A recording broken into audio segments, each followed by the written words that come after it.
This October, one thing we should all be afraid of is our vulnerability when we surf the internet. But with this video's sponsor, Surfshark VPN, you can protect your data while you're surfing online. Surfshark VPN is a virtual private network that protects your identity and allows you to access region-locked content. It can protect your information from being harvested by corporations or being accessed by unscrupulous strangers on unsafe internet connections. Using Surfshark, you can change your IP address to another location or another country, allowing you to access previously blocked sites. I use this constantly while researching to access region-locked websites, not to mention to watch Japanese media such as TV and film on websites like Netflix. And it helps defend my information by informing me if any of my personal data or passwords have been leaked online. You can use Surfshark VPN on unlimited devices, including your PC, Mac, or Linux, as well as Android, iOS, and even your PlayStation and Xbox. Try Surfshark VPN today, and you can use my promo code MUSE to receive 83% off your purchase and 3 months free. Don't be afraid to surf the internet any longer.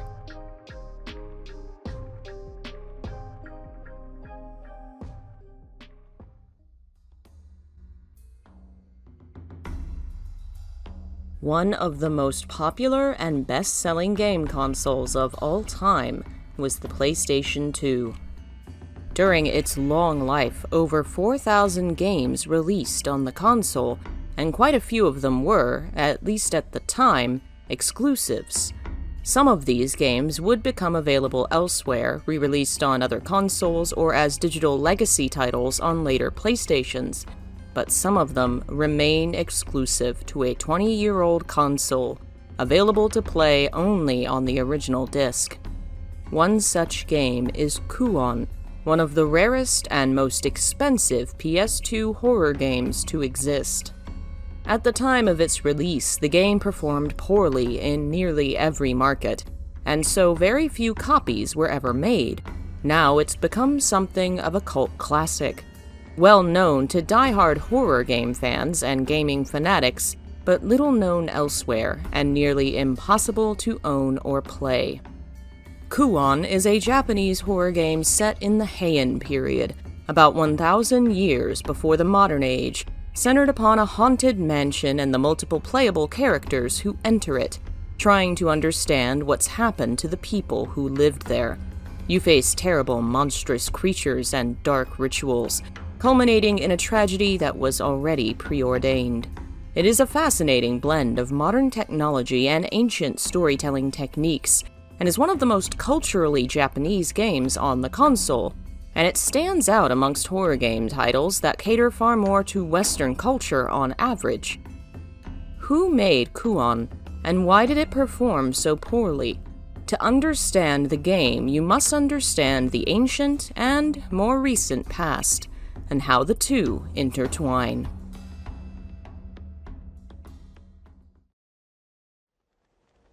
The Heian period is the name of the period of Japanese history between the years 794 and 1185 in the Common Era, and it is an incredibly influential time for many reasons. It is the beginning of what would become Japanese writing and literature, the formation of its own traditions of poetry, music, art, and the court culture of the upper classes, which would create a great deal of this art, and would begin recording the history of the fledgling nation. Japan's modern history, the written record of the nation, and its artistic creation would begin in this era. It was also a time of magic and superstition. The government employed a class of scholars who were in many ways equivalent to the Western alchemists employed by European kings. They were educated men who practiced what they treated as the rules of the universe, as a kind of scientific fact that to modern eyes looks more supernatural. Belief in ghosts and spirits, yokai, and the otherworld were natural, and the historical records were filled with references to monsters and gods. The influence of this era on Japanese culture and art was immense. What's considered the world's first fictional novel, The Tale of Genji, was written then, alongside countless other works that would create genres of Japanese literature and influence artists for generations. But it wouldn't become a major focus of modern fiction until 1,000 years had passed, and the works of Yume Makara Baku. Yume Makara was born in 1951 and would become one of Japan's most successful and influential modern science fiction and fantasy authors. As of the modern day, he's written more than 280 books. His works have become manga and anime. They've been adapted to television, movies, and the theatrical stage, and he has inspired a generation of authors of the fantastic. One of his more popular series is a work entitled Onmyoji. The name comes from those ancient Heian astronomers and practitioners of Onmyodo, a tradition of Japanese astronomy and scientific/magical study inspired by Chinese Taoism. They were fortune tellers, demon banishers, political advisors, writers, and scholars. And Yume Makara would make the most famous of these ancient Onmyoji the focus of his fictional work, Abe no Seimei. Abe no Seimei has been called the Merlin of Japan, and the comparison is apt, especially since Yume Makara's work of fiction, Abe no Seimei has appeared in countless Japanese fictional works portrayed as a powerful, often near-omnipotent and omniscient figure, a blend of human and supernatural who hovers between the worlds. The Abe no Seimei of Yume Makara's Onmyoji series was a member of the Heian court who would work to solve mysteries, murders, and hauntings that occurred. These stories would blend real historical fact and Japanese record with mystical events and the legends of gods and demons, creating a fascinating blend of two worlds that is deeply compelling. The series is not officially translated, but you can read my unofficial translation of the first 7 chapters here. The success of Onmyoji in Japan was huge. The series continues to this day, with new adaptations coming out constantly. His works were so successful and so popular that a new genre was born from them, the Onmyoji story, a work of fiction based on themes of Onmyodo, sometimes centered in the Heian period or at least dealing with elements of history related to that time. An explosion of the genre began with the rise of these works, and it would spread to film and television, and eventually, video games. Fromsoftware's Kuon would not be the first time the company attempted a story set in ancient Japanese history. Otogi, a game made previously to Kuon, would also be set in the ancient period, and would spawn a sequel. And the game the team would make after Kuon, Yoshitsune, was also a story focused on ancient history in Japan. Tales of magic and myth set in the Heian period became incredibly commonplace in the late 90s and early 2000s, and while the fever may have died down, these stories still haven't gone anywhere. Kuon began development in 2003 and was published in 2004 in the midst of this popular interest in Japanese historical settings in its home country. It would be different from most of the genre, however. While most of these stories were set firmly in the fantasy-adventure genre, Kuon would be a horror story. The choice to place the story in the Heian period belonged to producer Taniguchi Atsushi, a young man who turned 30 in the midst of the project, and was heavily influential on the game. There is no named director or scenario writer in the credits for Kuon. From interviews and behind-the-scenes content, it seems likely Taniguchi filled these roles for the game. His gaming story began when he decided he wanted to change careers. He was 25 and working as a computer-aided design operator at a company that manufactured temporary housing. His work was primarily 2D, but this was the beginning of the 3D era, and he was beginning to see new techniques enter his field of work.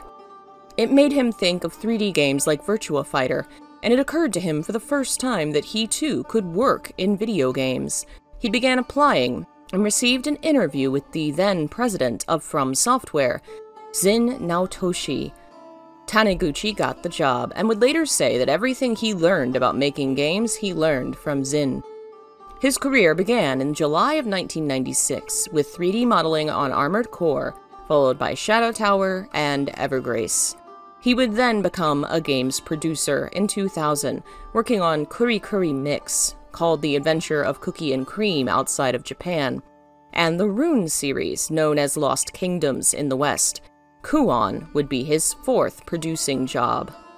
A horror game with monsters was the plan, and the Heian period was picked as the time because it was a strange time in Taniguchi's words, a time when it wouldn't feel strange for there to be odd creatures and beasts present in the story. It's hard not to see the influence Yuma Makura's works had for him to have this mindset, and it's a belief that's become universal in Japan. Much like King Arthur and the Knights of the Round, the Onmyoji and the Heian period have become a mythical time of monsters and magic in Japanese history. The story quickly became a mystery, and to keep the tension and spread the mystery out, the decision was made to create multiple scenarios.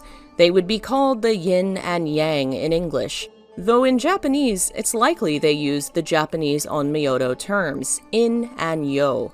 The in-yo, better known in the West as the yin-yang, is the representation of the balance of forces in the universe, central to Onmyodo beliefs. Both of the protagonists in the two scenarios, and a third, shorter scenario near the end of the game, would be women. Taniguchi wanted to blend horror and sensuality in the game, with the aim that this would not be a Hollywood splatter movie, but something else, a sensual, erotic fear. And so he decided all the main characters would be women.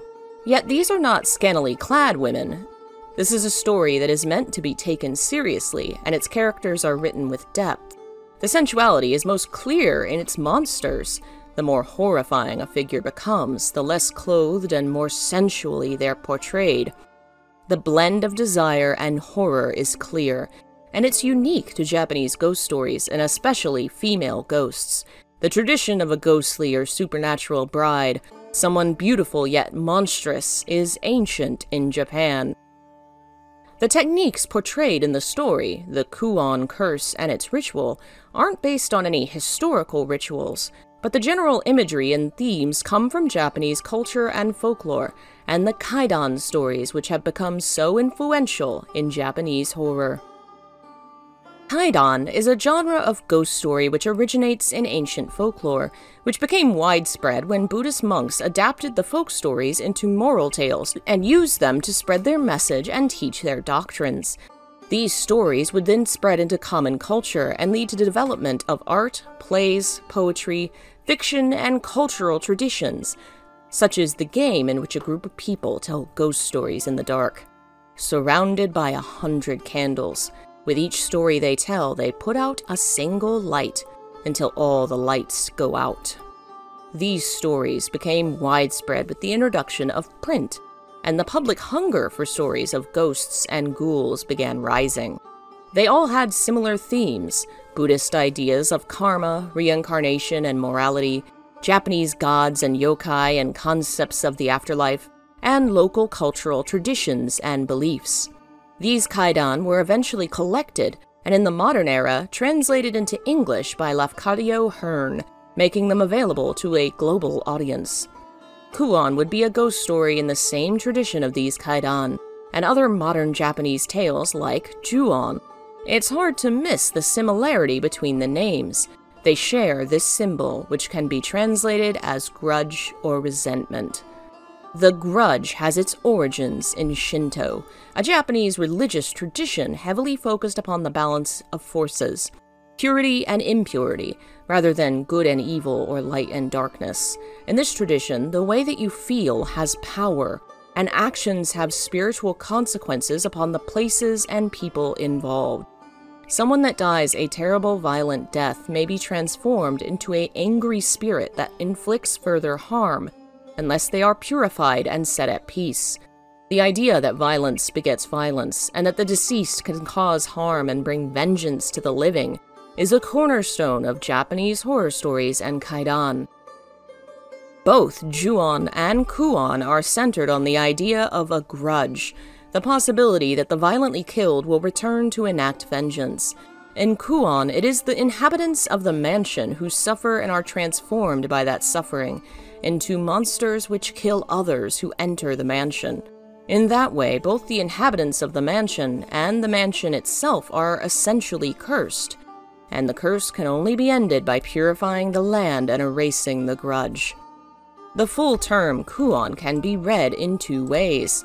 This symbol is the symbol for the number 9 in Japanese, which makes this word the 9 grudges. It can also be read as eternity. For the Japanese audience, this is a word that immediately associates the game with horror, and that's what Taniguchi wanted, a name that conveyed that Kuon was a horror game just by its title. He chose 9 because of the taboo that surrounds numbers like 4 and 9 in Japanese culture. 4 is a bad luck number because it sounds like the word for death when spoken aloud.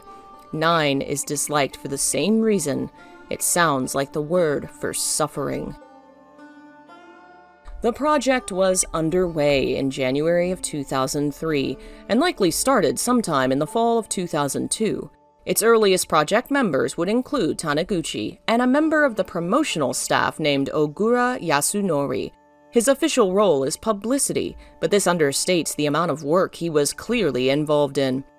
Taniguchi names him constantly in the development blog of the game, mentions him being involved in early pre-production, and often describes him as exhausted Ogura. Taniguchi and the PR guys, in his words, began the project with the search for an artist. They wanted a kind of central artistic vision for their game that would set the tone for the world, something that would work as their starting point.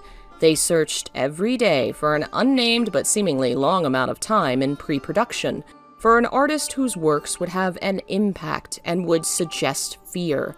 And they eventually found that artist in Chinai Kyosuke. Chinai Kyosuke is a Japanese painter and traditional artist, whose works blend Western techniques with Japanese visuals and motifs. They are hauntingly portrayed and beautifully painted, and it was this artistic style that Taniguchi and his team fell in love with.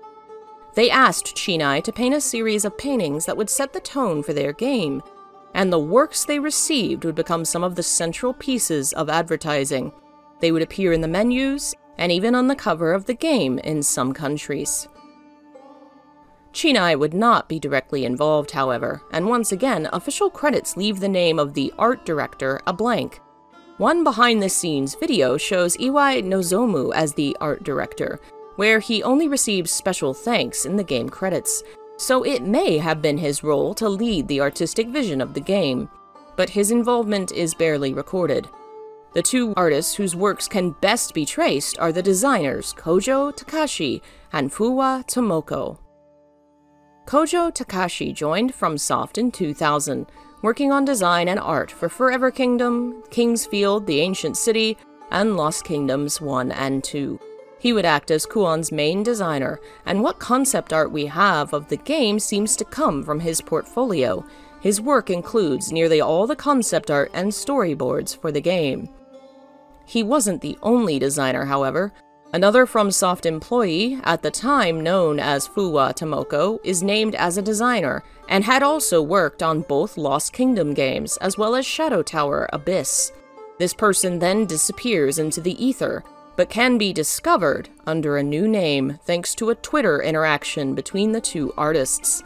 Fuwa now goes by Kano Akira, and introduced themselves on Twitter to Kojo, who was ecstatic to hear from them, commenting that the work of Kuon's conceptual art, the internal design and image visuals, were primarily the work of the two of them.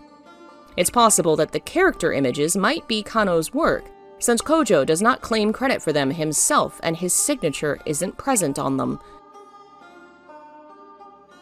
The world of Kuon, its people and monsters, are beautifully established in these works of art.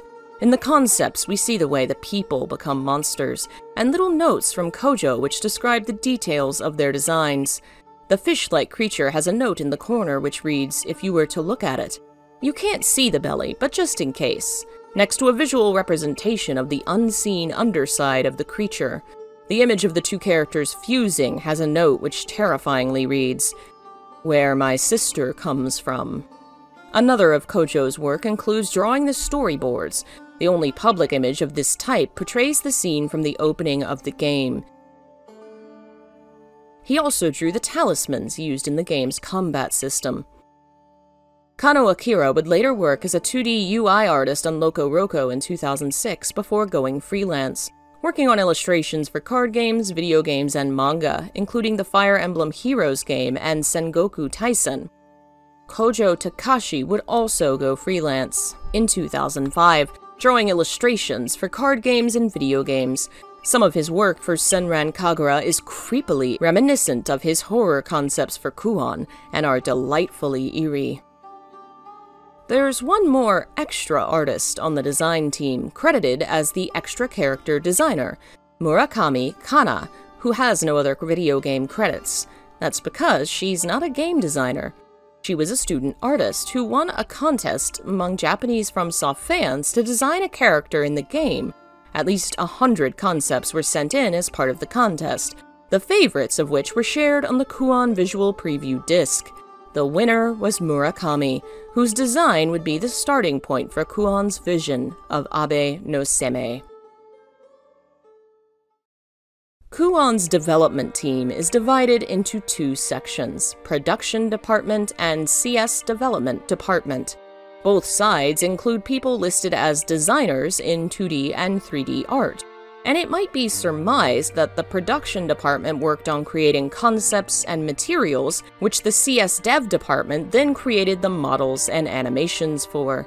On the production side, the CG designers included a team of 5, who would work together again on the CG of Another Century's episode.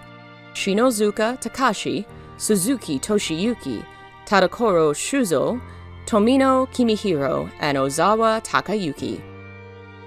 The rest of the artists for Kuon fall under the CS department and include the modelers and animators who would bring the game's world to life. Divided between the 3D modelers and 2D graphic designers, led by Matsui Ikuko and Fujikawa Naomi respectively, 2 teams of 8 would create the world of Kuon. The 2D artists may have been working on the icons, menus, items, and miscellany of the game, which wouldn't involve 3D models. One of the 3D modelers would be Miyazaki Masato. In college, he wasn't an art student. He was in the Faculty of Science and Engineering, and his later career would have little to do with his studies. First, he worked in advertising, which is where he had the chance to work with a game developer, presumably FromSoft. It led to his first job as a games artist in the late 90s. In school, he'd had the vague idea he wanted to create something, but didn't know what. He would go on to spend decades in the industry, eventually directing his own games, and most recently being heavily involved in the Resident Evil series. Maeda Kozo worked on 3D development for both Kuon and Metal Wolf Chaos in 2004, and is also still at FromSoft in a major role. He was a graphics advisor on Sekiro, and was involved in the VR project Duracine. Other 3D developers include Yamagishi Ryo, Okazawa Hiroyuki, Mori Yujiro, and Motowaki Satoshi. The CS team also included the programmers, a team of 8 led by Yumehara Yasushi. Little is known of this primary figure, as Kuon is his last known credit. His career seems to begin in the late 90s, working on FromSoft's The Adventures of Cookie and Cream in 2000. He would lead a team of programmers that included Sakamoto Masaki, a programmer who would remain with FromSoft to the present day, working on programming for nearly every well-known modern title, including Bloodborne, Dark Souls 3, Sekiro, and Elden Ring. He began at FromSoft in 1999, and seems to have spent his entire career there. Both Umehara and Sakamoto were primary programmers who had worked on the Rune series, and their past experience would prove essential for Kuon. When it came to their new horror project set in the Heian period, the team knew they wanted a combat system to allow players to engage with the monsters they would come across. Instead of creating one from scratch, they borrowed the system which already existed in Rune, a summoning system centered on using cards in real time to battle opponents.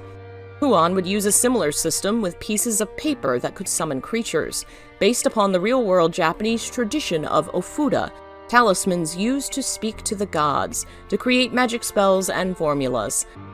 Alongside these cards, the characters would each have a weapon, themed upon their personality, according to Taniguchi. The feeble and weak-appearing Yutsuki has a powerful weapon. while the experienced and talented exorcist Sakuya has a weak-looking fan. 4 people would be involved in the sound production of Kuon, led by Kanda Yuji, named as main sound creator, who also worked on the sound for Echo Knight 2. Working alongside him were Takada Yukinori, Ichiki Yuki, and Suenaga Koichi. Ichiki Yuki was born in 1972 in Osaka and moved to Tokyo at 18, where he graduated from the Musashino Academia Musicae as an instrument major. He'd never really planned on joining an orchestra, though he spent time playing with quartets. He'd been studying the violin since he was 4 years old, and was composing by the time he was 9. His career started with playing violin for artists on stage and for commercials, while he was composing on the side.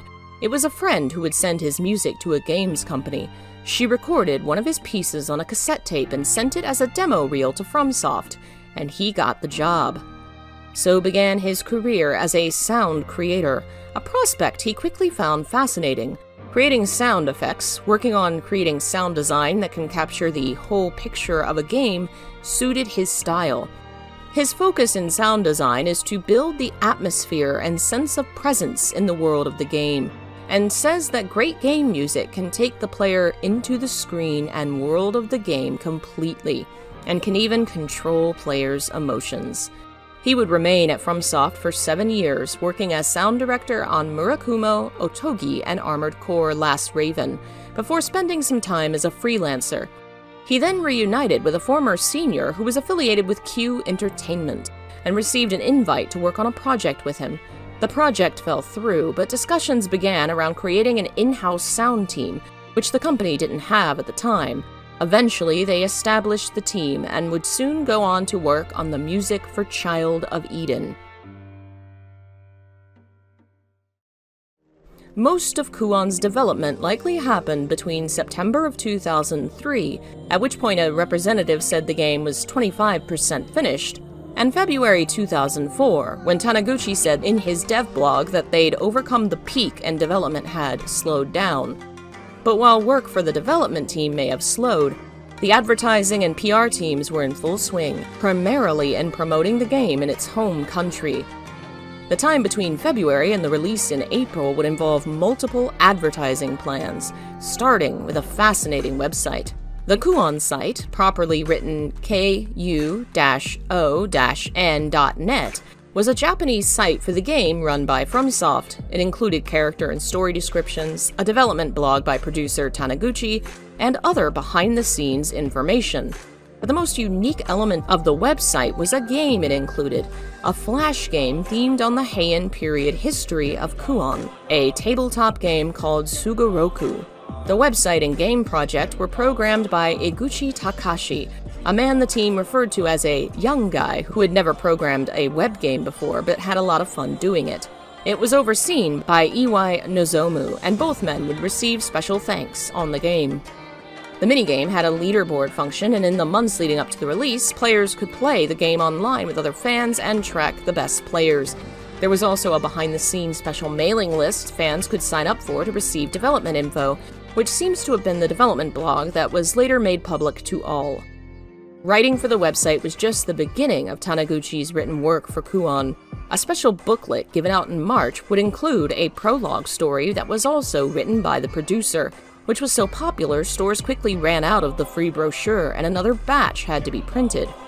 Also around this time, a special TV documentary of the making of the game was aired, originally on a singular channel in the Kanto region, but it was later re-aired in more locations. Apparently it did well in viewership numbers despite being aired later in the day. Whether this video is the same video that appears on the Kuon preview disc or if this is a piece of lost media is impossible to say. I've found nothing about the program and found no archive of Japanese television from the time. A special commercial also aired around this time, a live-action scene that was filmed in a local Buddhist temple in Tokyo that the team rented for the promotion. Live actors were hired for a short scene and a set of promotional photographs that were used to advertise the game. They spent a day attempting to capture the feeling of the game in real life. and the premiere of the commercial on television was apparently met with fanfare. It was so incredibly cold during recording that Taniguchi says he couldn't even feel his legs. While at the temple, the producer took the chance to be purified, a tradition that Japanese people involved in the production of media related to ghosts sometimes participate in. Apparently, none of the other members of the team felt the need. There was also a special postcard created for the game, and the director of the original Ju-on film, Shimizu Takashi, would visit the team during the final months. This was a project that was given as much advertising at home as it could, and it seemed to be set up for success. But would it succeed? Kuon would release in early April in Japan and Hong Kong, and in June in South Korea. Early sales started slow, selling 8,600 units in its first week before falling off the Famitsu Top 30 chart. But according to online chat rooms, sales may have picked up over the summer, the time of year most associated with the supernatural in Japan. However, it was never a blockbuster, not at home, and certainly not in the global market. It would release in the United States and Canada in December of 2004, while its release elsewhere would be slowed down by the closure of a publishing company. It would be 2006 before Europe would see a release, and it would not sell well in any of these locations. It was a strange failure, given the major success of Japanese horror in general during this period. The genre was hot in the early 2000s, as the success of Ring and Ju-on in the film world on an international scale had shown the Japanese ghost story had worldwide appeal. This had already started to spread into Japanese games, as Fatal Frame would release in this era, as would Silent Hill 4, the far more Japanese-influenced game in the series. Others would follow suit, but none of them would be quite as Japanese as Kuon. Japanese horror games have always been heavily Western-influenced, from the time of Sweet Home, in which Japanese characters explore a Western-style abandoned mansion, or Resident Evil, in which a Western cast explores a Victorian-style manse, or Silent Hill, set in an American town with American residents. Early Japanese horror games, for all that their spirit was Japanese, often wore the outer clothing of the West. The 2000s would see that shift, but even games like Fatal Frame and Siren would be blended with enough modernity to be more accessible. The hugely successful Ring and Ju-on films were also very modern. It was not hard to see why these ghostly spirits were frightening, even if the Japanese history and cultural beliefs behind them weren't understood. Kuon would be very different. Setting its stage in the ancient past, blending a very Japanese genre with a horror genre, it would create a horror game that most of the world found completely inaccessible. Never have I seen such a universal feeling of confusion in magazine reviews. From the Americas to Europe to Russia, no one outside of Japan or the Asian sphere of influence understood Kuon. It was a haunted mansion, but it wasn't a ghost story, and reviewers and likely players were left confused by the usage of symbols, themes, and motifs they had no context for. A ghost is universal and understandable. A box which transforms people into monsters, haunted trees and silkworms and monster twins aren't. And while a certain audience might be able to enjoy the game experience without having these things explained, it's also understandable how another might be put off by the lack of context. Trying to follow a horror story that uses none of the tropes or traditions they know and would be frightened by. Kuon is a game full of historical references and symbols that are understood almost solely in Japan. It's the story of a family living in a mansion which becomes overwhelmed by a disease, which is truly the Kuon curse. The player takes on the role of people who enter the mansion and attempt to rid it of the curse, and are exposed to the monsters born inside. The curse originates from a pair of mulberry trees which were sealed with the usage of iron nails, which are removed during the course of the story. Already multiple elements of Heian culture are present. The two trees ties into a tradition of Heian culture, the two trees of the Heian court, which stand outside the Shishinden of the Heian palace, a Tachibana and Sakura tree, or orange and cherry tree. In stories, these trees are often associated with the health of the nation, and there are still two trees standing in the courtyard today. The nails used to seal the trees probably relate to Japanese exorcism traditions, and may be inspired by the stories of women who would nail effigies of their unfaithful lovers to a tree, commanding the tree spirit to curse said lover. The mulberry trees themselves were symbols of sacrifice. The leaves were used to feed silkworms, and the fibers used to create high-class kimonos. Many of the various elements of Kuon's story relate directly to Japanese folklore and tradition. Two of the central characters, Abe no Seme and Domon, are based on real historical people, who are said to have been rivals in the Heian court, and the numbers of stories in the modern era which place them as enemies are countless. Taniguchi Atsushi had plans for a sequel to Kuon. In an interview, he was asked what the implications were of the end of the game and the outcome of the Kuon curse, and he refused to indulge. He wanted to keep some thoughts on the origins and rebirth a secret, in order to explore them in a possible future entry. It was unfortunately not to be, but Taniguchi's career at FromSoft would continue. In Japan, he would be the producer for another Heian-themed game centered on the historical figure of Yoshitsune, and in the West would produce a Tenchu game for the DS. He would spend 12 years at FromSoft and produce 10 titles, before leaving the company in June of 2008. In 2009, he would create his own company, Assistasia Inc., centered on creating computer graphics for game developers, which continues to the present day. He even went back to school, graduating from the Kyoto University of Art and Design in 2018, and in 2019 would become a tutor at the Human Academy, teaching a new generation about game design. Kuon, the incredibly eerie, horrifying game heavily centered on Japanese folklore, would find its audience over time.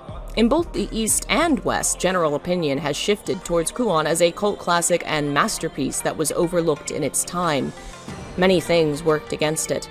In Japan, the word Kuon might inspire thoughts of horror, but outside of its home nation, the word had no context. If the title had been translated to 9 Grudges, it might have better conveyed the sense of horror.